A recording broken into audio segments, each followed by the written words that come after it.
Tahukah kamu, industri tekstil menghasilkan limbah cair yang cukup besar setiap harinya, terutama dari proses pewarnaan, pencucian, dan pelunturan kain. Limbah ini mengandung bahan kimia berbahaya seperti zat warna sintetis, logam berat, deterjen, serta memiliki nilai BOD dan COD yang tinggi. Jika tidak diolah dengan baik, limbah ini dapat mencemari sungai, mengganggu kehidupan air, dan berisiko merusak kesehatan manusia. Dalam video ini, kita akan membahas bagaimana sistem pengolahan limbah cair di industri tekstil bekerja, yaitu pada PT Sri Rejeki Isman Tbk atau Sritex di Sukoharjo, Jawa Tengah. Menghasilkan limbah cair dalam jumlah rata-rata 1.500 hingga 2.000 meter kubik per hari. Pada langkah pertama, proses dimulai dengan unit screening, di mana limbah cair dari proses produksi disaring menggunakan bar screen untuk memisahkan kotoran berukuran besar seperti serat kain, plastik, atau padatan kasar lainnya. Ini penting agar tidak menyumbat peralatan di proses berikutnya. Limbah hasil penyaringan dialirkan ke bak ekualisasi. Tangki ini memiliki peran vital dalam menstabilkan debit dan konsentrasi polutan sebelum pengolahan lebih lanjut. Tangki ekualisasi dirancang berkapasitas sekitar 125 meter kubik, dilengkapi pengaduk mekanis dan sistem aerasi blower untuk menghindari sedimentasi dan menjaga kestabilan oksigen dalam limbah. Dari ekualisasi, air dialirkan ke unit koagulasi dan flokulasi.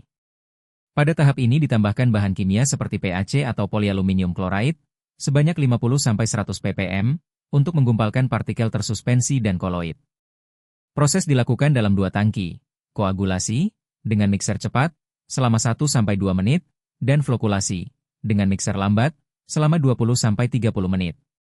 Setelah itu, partikel flok yang terbentuk kemudian dipisahkan dalam clarifier. Lumpur akan mengendap di dasar, sedangkan air bagian atas yang lebih jernih dikirim ke tahap biologi. Pada tahap biologi, limbah diolah dalam tangki aerasi menggunakan proses lumpur aktif. Udara dipompa masuk melalui blower untuk menjaga populasi bakteri aerobik tetap aktif. Tangki ini memiliki sistem aerasi difusor dan agitasi penuh. Pembuangan BOD, COD, dan warna tekstil dicapai secara signifikan di sini. Setelah proses biologis, limbah masuk ke tangki pengendapan lanjutan untuk memisahkan lumpur aktif. Sebagian lumpur dikembalikan ke aerasi atau disebut sludge recycle, dan sisanya dibuang. Selanjutnya, air jernih dari tangki pengendapan atau clarifier kemudian difiltrasi menggunakan media pasir dan karbon aktif. Unit ini menghilangkan warna, bau, dan sisa partikel mikro yang masih lolos dari proses sebelumnya. Sedangkan lumpur yang dibuang atau dihasilkan dari clarifier dikumpulkan dan dikeringkan menggunakan filter press. Lumpur padat kemudian dibuang ke landfill sesuai standar baku mutu.